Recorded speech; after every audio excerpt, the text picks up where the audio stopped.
안녕하세요. 용의자와의 수사반장 권미란입니다. 오늘의 수사관 두 분 소개하겠습니다. 토마토 투자클럽 화재누리 전문가 유한타증권 김용학 대리입니다. 안녕하세요. 네, 안녕하십니까.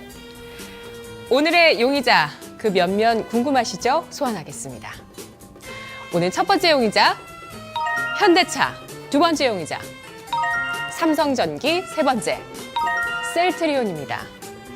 그야말로 오늘 시장의 핵심만을 쏙쏙 골라왔죠? 네, 뭐 다 한끗발 하는 기업들이네요. 아마 많은 투자자분들 진짜 궁금하실 것 같아요. 그렇습니다. 지금 뭐 현대차도 그렇고 또 뒤에 나와 있는 그 셀트리온도 그렇고 최근 들어서 안 올라가서 관심 받고 올라가서 관심 받고 뭐 이런 그 차이는 있지만 나름대로 이제 그 입지에서는 구축된 종목들인데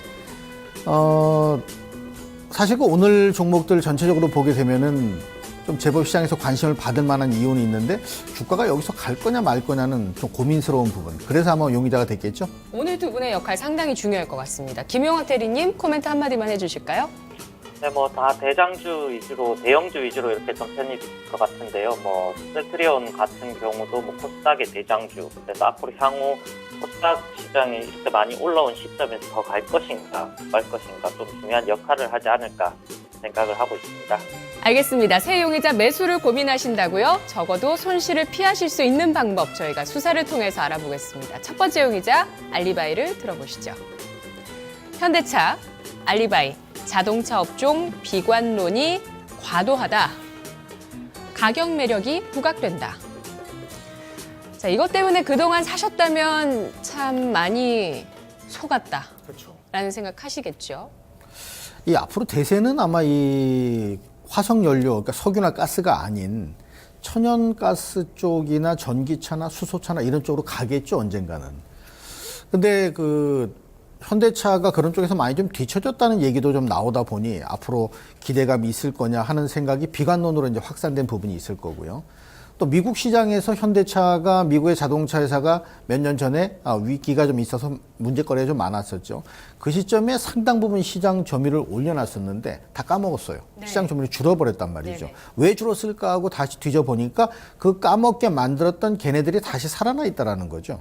뭐 그렇다면은 현대차가 미국 시장에서 입지를 구축하지 못한다면 어디 다른 데 뚫어야 되는데 그럼 다른 메이저 그 자동차 회사들은 가만히 있질 않을 거기 때문에 시장을 뚫어서 나가서 시장 점유율을 높이기가 어렵다. 뭐 이런 가시적인 수치가 이런 것을 근거로 하는 가시적인 수치가 안 나오다 보니까 일단 시가가 계속해서 이제 떨어지는 모습이 됐는데 지금 외국인은 사요, 현대차에 대해서. 외국인은 사는데 아마도 포트폴리오 구성상 매수가 이루어지는 것 같은데 기관들은 안 삽니다. 안 사면 괜찮은데 팔아먹고 있어요. 그러니까 시장이 계속해서 약세 보이는데 기관이 절대적으로 부정적인 역할을 하고 있죠. 그래서 기관의 시각 변화가 분명히 필요한 종목 중에 하나다. 네. 이렇게 보는데 첫 번째 그 외국인 매매 동향을 잠깐 좀 보도록 하겠습니다. 그 외국인 매매 동향을 잠깐 이 현대차에 대한 내용을 가지고 보게 되면은 이게 외국인이 매수라는 거거든요. 꾸준하게 늘어나요. 물론 들쭉날쭉하지만 추세를 보게 되면 꾸준하게 매수가 늘어납니다. 근데 외국인은 늘어나지 않고 가만히나 있으면 좋은데 기관들은. 근데 기관들은 계속해서 팔고 있다 보니까 문제가 커지고 있는 부분인데 첫 번째 증거로 좀 돌아가 볼게요. 하방 경지 가능성도 제가 볼 땐 동시에 존재한다고 봐요. 네. 외국인이 사고 기관이 파는 것이 걸림돌이 분명히 되고 있지만 이 종목이 하락세가 지속적으로 내려서 있다라고 하는 부분에서는 반등 가능성이 존재한다라고 보는데 문제는 반등이냐 상승이냐가 중요하겠죠, 바닥에서. 근데 지금 여기서 상승으로 돌아갈 만한 이유, 네. 시장 점유율을 높이는 것에 대한 공감대는 전혀 없습니다. 뭐 그렇다면은 현대차는 일단 기술적인 부분에 반등 가능성이 있다. 그럼 기술적인 부분의 반등 가능성은 우리가 중장기적으로 봐서는 괜찮다라는 것과 저는 같은 의미로 해석을 해서 기술적인 부분, 단기 반등으로는 매수 유효하지 않지만 중장기적으로 접근이 시도될 수 있다라는 근거 하에서는 이 종목을 좀 석방을 시켜주려고 하는데 단기 매매나 바닥권을 확인했다라는 근거가 아니니까 중장기적으로 편입한다는 건 분명히 포트폴리오상 분할 편입을 해야 되는 거죠. 관심을 갖고 계신 분도 분할해서 조금씩 들어가 볼 수 있는 그런 차원에서 석방 의견을 제시하겠습니다. 알겠습니다. 그렇다면 김용학 대리님, 현대차가 지지난해 2013년까지는 주가가 레벨업이 됐었습니다. 말씀하셨듯이 미국이나 또 여타 시장에서 좀 더 점유율을 높여가는 모습들이 의미가 있었는데요. 하지만 지난해 올해 2년째 부진기를 겪고 있습니다. 다양한 이유들, 환율이라든지 투자 소식들 등등이 있었는데 이제는 이 가격 매력을 봐도 되는지 비관론이 과도하다는 판단 진실인지 말씀해 주시죠. 네, 먼저 제가 준비한 그 공장별 판매 비중 자료를 한번 보시면 될 것 같은데요. 작년에 세계 자동차 판매 대수가 한 8,700만 대, 이 중에 현대기아차가 합친 판매 대수가 한 8.8% 정도 나오면서 좀 3년 연속 좀 정체 수준으로 좀 그치고 있습니다. 물론 좀 그 16년도쯤에 중국의 4호 공장이 완공되고 그런다고 하면 시장 점유율은 좀 늘어날 수 있을 것으로 보이긴 하지만 아직은 좀 글로벌 시장에서 크게 10년도, 11년도 이후에 좀 크게 두각을 나타내지 못하고 있는 상황입니다. 그래서 공장별로 판매 비중 보면 국내에서 38%로 좀 가장 높은 수준인데 작년 기준으로 처음으로 현대기아차 합산 점유율이 70% 이내로 줄어들었습니다. 그리고 해외에서도 가장 큰 비중을 차지한 중국에서 전체 판매량이 중국 시장 전체에서 작년에 그 자동차 판매량이 13.5% 증가했음에도 그 현대차 시장 점유율은 8.1%로 좀 하락을 했습니다. 그리고 인도에서도 15.6%에서 15.2%로 좀 하락한 상황이라서 우선은 현대차 주가를 회복하기 위해선 글로벌 시장에서의 회복이 좀 급선무가 아닐까 좀 생각을 하고 있고요. 글로벌 경기가 점차 좀 회복은 되어가고 있지만 판매에 대한 부진이 좀 이어지면서 제가 준비한 자료 두 번째 자료 보시면 재고 일수를 한번 보시면 될 것 같은데요. 재고 일수가 10년 대비 가장 높은 수준으로 지금은 올라와 있습니다. 그래서 재고가 계속적으로 늘어나고 있다라는 것은 현대차한테는 앞으로도 큰 부담으로 작용할 수가 있다라고 이렇게 좀 생각을 할 수가 있고요. 그럼에도 불구하고 현대차가 좀 올해 반전의 계기가 될 만한 게 있다고 하면 모델별로 판매 비중이 가장 큰 아반떼와 그 투싼이 올해 새로 신규 모델이 또 출시가 됩니다. 그래서 이 차종에서 좀 새로운 모멘텀이 생길 수도 있지 않을까 좀 생각을 하고 있고요. 그래서 지금 좀 PER 5배도 되지 않는 현재 상황을 좀 탈피할 수 있는 계기는 신차 출시가 어떻게 좀 잘 이루어지느냐가 좀 중요한 부분으로 차지하지 않을까 좀 생각하고 있습니다. 근데 아직 신차가 어떻게 시장에서 반응을 보일지는 아직은 좀 불투명한 상황이기 때문에 저는 좀 중립적인 의견을 드리고 싶습니다. 알겠습니다. 현대차 수사 결과 정리하겠습니다. 지난해 올해 계속된 부진 이 가운데서 15만 원 선 내외에서 현재 바닥을 다지려는 듯한 움직임을 보여줍니다. 하지만 현대차의 위상, 지금 글로벌적으로 이 자동차와 관련된 실적을 봤을 때는 좀 밀리고 있죠. 국내 내수 시장에서도 역시 외제차가 많아지고 있습니다. 자, 과연 현대차가 반전의 계기를 찾아볼 수 있을 것인지 아직은 미국 시장에서의 점유율이나 또 중국 시장에서의 어떤 성과 그리고 재고 이런 부분들 여전히 부담이라고 보고 있습니다. 두 분의 같은 시각이 여기에서 이 분야에서 좀 부담된다는 이야기를 해주셨고요. 반면에 중장기적인 분할 매수 관점으로는 또 가능한 시기라고 보는 시각 그리고 신차 출시 기대감이 또 반영될 수 있을 것인지 보겠다는 시각까지 나왔는데요. 현대차 석방 의견, 위험 의견으로 나뉘었습니다. 일단은 위험으로 분류하고 지켜보겠습니다.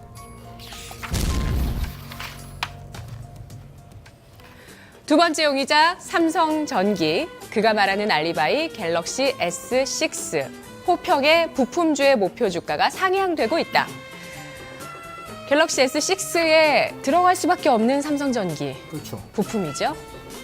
갤럭시 S6를 보니까 아주 비주얼이 이쁘더라고요. 그래서 혹하게 생겼어요. 네. 잘 팔릴 것 같아요. 네네. 여지까지 그 나왔던 갤럭시 시리즈 중에서 제일 마음에 들더라고요. 모양상으로 보면. 물론 이제 성능도 좋고. 충전도 아주 간단하게 되더군요. 10분 하면은 4시간 쓸 수 있다니까 엄청나게 매력은 있는 것 같아요. 근데 문제는 뭐냐. 이런 게 갑자기 어제 없다가 오늘 탁 나온 게 아니라 이미 준비 과정이 있었죠. 그럼 삼성전기 부품 들어갔겠죠. 주가는 그거 반영했겠죠. 그래서 삼성전기에 대한 부분 주가가 상승세가 이미 나왔단 말이에요. 그러니까 이런 모습을 보면 추가 상승세가 진입을 하기 위한 과정 중에 가장 중요한 매물 부담이 있는 시점까지 왔다는 것에 대해서 간과할 수는 없는 부분입니다. 자, 갤럭시 S에 대한 내용을 잠깐 좀 보겠습니다. 갤럭시 S6 이제 갈수록 어려워져요, 이름이. 우리가 요거 이제 옆에 있는 거 엣지라고 부르잖아요, 엣지. 저런 게 최근 들어서는 상당히 좀 조그만 포인트인데 매력 있게 다가서는 것 같아요. 엣지가 됐다라는 거. 그래서 이제 그런 부분들이 효과가 좀 있을 거다라고 관심을 좀 가질 수 있는 부분.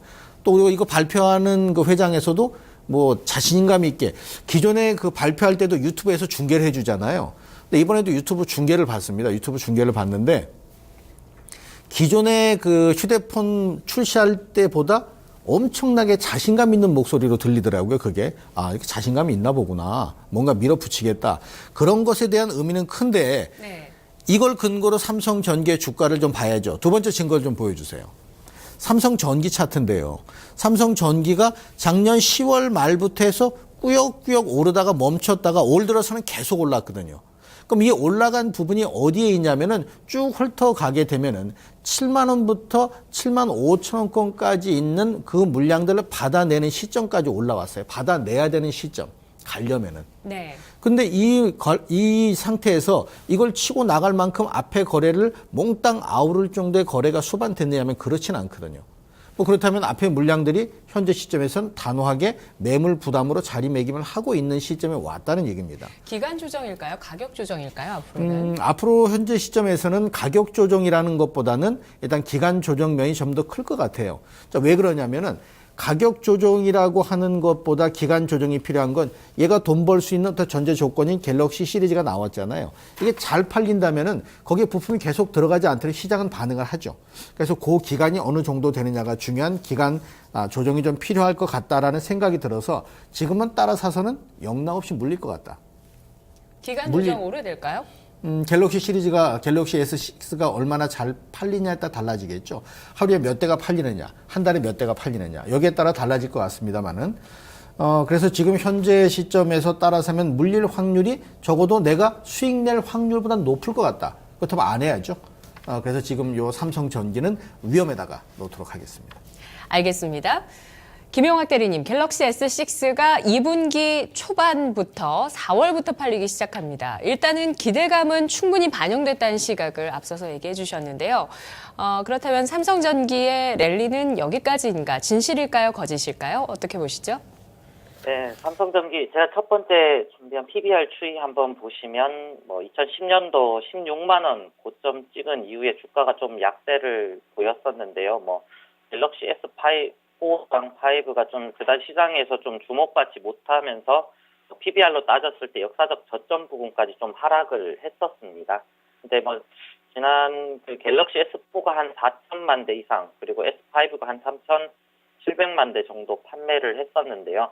S5 초기 판매량이 S4의 75% 정도에 불과한데도 생산량은 한 1.2배 정도 많아서 생긴 재고 부담이 좀 수익성 악화를 그동안 좀 가져왔었습니다. 근데 삼성전자 사장이 얼마 전에 그걸 발표를 하면서 S6 같은 경우는 5보다 훨씬 판매량이 많을 것이다라고 좀 자신감 있게 예상을 좀 내놓으면서 각 증권사들도 한 판매량 5천만 대 정도 팔지 않을까 목표치를 지금은 좀 내놓은 상황이고요. 그래서 카메라 모듈에서 고소한 모듈인 1,600만 화소를 노트 시리즈에 공급을 했었고, 이 부분이 좀 마진이 많이 남기 때문에 판매량이 늘어난다면 삼성전기 실적도 좀 대폭 개선될 수 있을 것이다 라고 이렇게 좀 보여지고 있고요. 그래서 한 5천만 대 이상 정도 판매한다면 좀 그동안 좀 글로벌 시장에서 좀 부진 그리고 정체 속에서 아이폰을 좀 뛰어넘는 구간이 발생하지 않을까 좀 생각하고 있고요. 아직 좀 초기 판매량을 보지 않은 상황이라서 섣불리 좀 기대감만으로 매수를 하는 것은 좀 어려워 보이고요. 그래서 S6 출시한다는 부분에 대해서 주가에 대한 반영은 좀 어느 정도 됐다고 이렇게 보여지고 있고요. 그다음에 앞으로 주가가 더 가기 위해서는 초기 판매량이 특히 중요할 것으로 보이는데, 초기 판매량이 어떻게 나올 것인가, 이 부분을 체크하시는 것이 지금은 좀 중요한 포인트가 아닐까 좀 생각합니다. 역시 기대감은 다 반영됐다는 말씀이신 거죠? 네, S6 출시된다라는 거는 뭐 이 시기쯤 출시된다는 건 다들 알고 있었던 내용이기 때문에 어느 정도 주가에는 반영이 되었다라고 이렇게 좀 보시면 될 것 같습니다. 네, 삼성전기의 수사 결과 정리하겠습니다. 삼성전기를 비롯한 갤럭시 S6와 관련돼 있는 그것으로 먹고 살 수 있는 이 부품주들 앞으로 어떻게 될까요? 일단은 갤럭시 S6의 기대감은 그 모델이 공개되면서 충분히 반영됐다는 시각, 삼성전기도 역시 그러한 시각이 반영되고 있습니다. 제품은 일단 매력적이고요. 또 삼성전기의 현재 주가, PBR로 봤을 때는 1배 초반, 1.1배 정도 수준으로 가격 매력이 있다면 있다고도 볼 수 있는데요. 하지만 초기 갤럭시 S6의 출고량, 소비자의 반응이 가장 중요하겠다. 역시 좀 정석대로 좀 가네요. 두 분의 수사 결과. 이에 따라서 두 분 모두 오늘 위험 의견을 주셨기 때문에 삼성전기 여지없이 위험, 증거 불충분으로 놓을 수밖에 없겠습니다.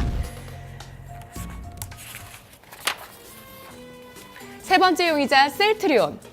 셀트리온 그가 말하는 알리바이, 미국 FDA 회의 연기는 주가 영향에 제한적이다. 가격 조정 이후에 주가 재상승을 시도할 것. 자, 솔직히 셀트리온 주가가 10만 원을 간다라고 보는 사람도 분명히 시장에 존재하고요. 그렇죠. 또 그 셀트리온이라는 기업 자체를 신뢰를 못하겠다라는 의견도 존재하고 그 유럽 쪽에 이제 판매가 되기 시작했는데 한 20% 정도 점유율 정도 수준까지는 현재 시가총액 7조 원이면 다 반영됐다. 이렇게 보는 시각도 있습니다. 일단 미국 FDA 회의에 대한 것을 알리바이로 제시할 거는 별로 설득력은 없어요. 왜냐하면 이거는 그 FDA 회의 연기됐다는 것 자체가 뭐 악재로 작용됐다, 뭐 이걸로 인해 주가가 하락했다라고 저는 보지 않고 네. 주가 급등했기 때문에 당연히 조정받을 시점인데 갖다 붙인 이유가 이겁니다. 그래서 이게 FDA에 관련된 부분은 이 주가에 어떤 영향을 미치는 것이 아니기 때문에 관련은 없다고 보는데 문제는 지금 이 종목이 말씀하신 대로 삐딱하니 보게 되면 한없이 삐딱하니 볼 수 있는 종목이에요. 문제거리가 그동안에 여러 번 있었으니까. 근데 실질적으로 물건을 파는 걸 보면 잘 파네? 이런 부분도 분명히 존재하거든요.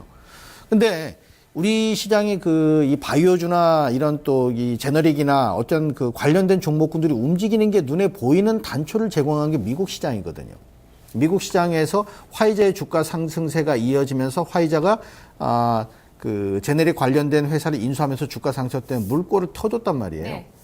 그럼 이미 그걸 가지고 올라간 부분에 대해서는 인정을 해야죠. 당연히 밀려야 됩니다. 추가 상승하려면. 근데 이 종목의 가장 중요한 것은 급등 이후에 체결 강도가 순간적으로 급격하게 위축이 되고 있습니다. 급등 이후에. 네. 근데 거래량이 계속 증가되면 그게 카바가 될 수 있거든요. 근데 두 번째 중요한 것은 연기금하고 투신권의 움직임인데 제가 수급 동향을 하나 가지고 왔습니다. 자료 하나 보여주시죠. 수급 동향.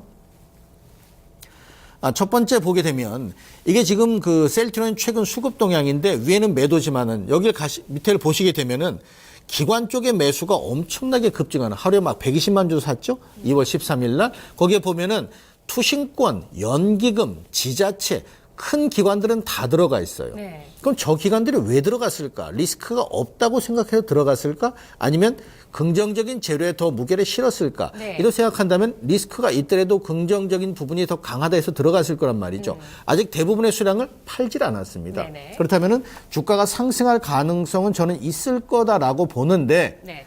두 번째 그 일봉 차트의 증거 자료를 보시면은 여기에 한 가지 포인트가 있는데 자, 여기 보시면 제가 노랗게 색을 칠한 부분은 갭상승을 한 부분이에요. 갭상승을 한 부분을 보인 거고 빨간색으로 가로선으로 거놓은 부분 6만 100원대 거놓은 이 부분은 뭐냐면 이평선, 5일선과 20일 이평선의 중심 가격에다가 서놨습니다. 네. 보통 급등하는 종목이 추가 상승세가 진행되기 위해서는 5일과 20일의 중간 가격을 훼손하고는 못 올라갑니다.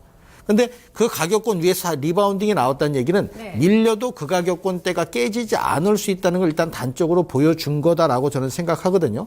그래서 단기 이평선 간의 중간 가격대가 훼손되지 않는다면 기술적인 반등은 가능하다. 기술적인 반등이 가능한데 단기 급등이 이어진 이 부분이 추가 상승세로 진행될 만큼 앞으로도 아까 처음에 말씀하셨던 10만 원까지 갈 거다. 여기까지는 좀 무리수가 분명히 두어질 거라고 보기 때문에 기술적인 부분에서의 접근을 하되 강력한 상승을 의식한 강력한 홀딩보다는 매매를 하는 것이 훨씬 더 효과적인 전략이다라고 볼 수 있고 결론적으로 지금은 아직 그 5일과 20일 중간 가격 터치를 안 했거든요. 할 가능성은 있다는 거죠. 그 가격대가 매수의 적기라는 말씀이신가요? 그렇습니다. 네. 그래서 그 가격권대를 터치하지 않으면 굳이 추격 매수를 해서 리스크를 안고 들어갈 필요는 없을 거다. 단기적인 측면에서도 또 중기적인 네. 측면에서도 저는 위험에다 놓을 거고 혹시라도 가지고 계신 분들은 기금, 투신, 지자체 이쪽의 매매 동향을 예의주시하시면서 전고점 원절에서는 차익 실현을 하시는 이런 전략이 효과적인 전략이 아니겠는가 이렇게 우선 전략적인 측면까지 말씀을 좀 드리겠습니다. 알겠습니다. 김용학 대리님, 셀트리온 램시마가 국내 시장 점유율에서는 20%를 이미 돌파했습니다. 이게 이제 유럽에서 또 미국에서도 가능할 수도 있겠다라는 기대감이거든요. 그렇게 되면 시장이 아주 넓어지고 그만큼 실적이 많이 불어날 수 있다. 근데 지금 이미 좀 재고는 많이 쌓여 있는 부분도 있어요. 그러니까 셀트리온 헬스케어 다 팔아놨잖아요. 그래서 이게 좀 소진되고 팔려야 되는 부분도 있긴 할 것 같은데, 자, 셀트리온 증거를 제시해 주시죠. 네, 말씀하셨듯이 국내 램시마 비중 자료를 우선 보시면 될 것 같은데요. 12년도 4분기부터 지속적으로 늘면서 지금 20% 정도 비중을 돌파한 상황입니다. 그래서 유럽과 일본에서 좀 이제 앞으로 좀 본격적으로 램시마 판매에 돌입한다고 하면 성공 가능성은 어느 정도 있다고 보여지지 않을까 좀 생각을 하고 있고요. 그래서 류마티스성 관절염 약인 그 오리지널 약인 그 레미케이드 판매량이 좀 줄어들고 램시마의 판매량이 계속적으로 국내에서부터 좀 늘어나는 것은 호재로 이렇게 보여지고 있고요. 그리고 FDA 회의 연기 같은 경우는 허가 공고 범위를 넓히기 위한 추가 자료 요청이다라고 좀 시장에 알려지면서 오늘 좀 반등을 나오는 것 같고요. 그래서 이에 대한 제한적이라는 알리바이는 어느 정도 성립을 하는 것 같고요. 근데 셀트리온을 보면 항상 부담스러운 거는 밸류적인 부담이 항상 작용은 하고 있는 것 같습니다. 그리고 좀 내부 거래나 이런 부분들이 좀 투명하지 못한 부분들이 작용을 하고 있는 것 같고요. 그래서 밸류적으로만 봤을 때도 PBR이 지금 한 6배 이상이고 거기에 대비해서 이제 자기 자본 이익률 ROE가 한 10% 정도에 좀 불과한 것은 좀 부담으로 작용하지 않을까 좀 생각을 하고 있고요. 그래서 트레이딩 관점에서는 충분히 전고점 부근까지는 또 다시 한 번 더 조정 이후에 좀 매매 가능하지 않을까 좀 보고는 있지만 아직도 변동성은 향후에도 좀 커질 것이기 때문에 좀 중립적인 의견을 가지는 것이 좋지 않을까 생각합니다. 네. 셀트리온 수사 결과 정리하겠습니다. 분명히 다양한 모멘텀이 있고 분명히 기대감이 있는 종목입니다. 램시마와 관련해서는 유럽에서 얼마나 팔리는지 또 미국에서 얼마나 생각보다 빨리 그 시장이 열리게 되는지 특허 관련한 이슈들 계속 확인해 보셔야 되겠는데요.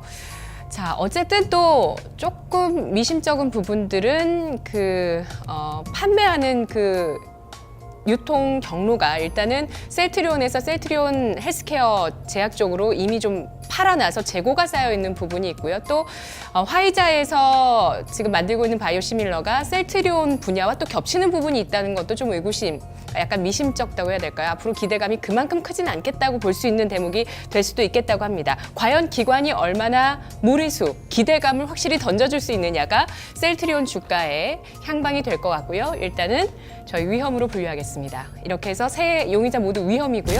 가격 전략 있으신가요? 앞서 현대차를 제가 석방했는데 요거는 주목한 석방이기 때문에 바로 올라가는 것보다는 네. 그러니까 단기적인 측면보다는 조금 여유롭게 중기적으로 분할 매수 말씀드렸었죠. 매수가는 가격 제가 16만 4천 원을 제시해 드리고요.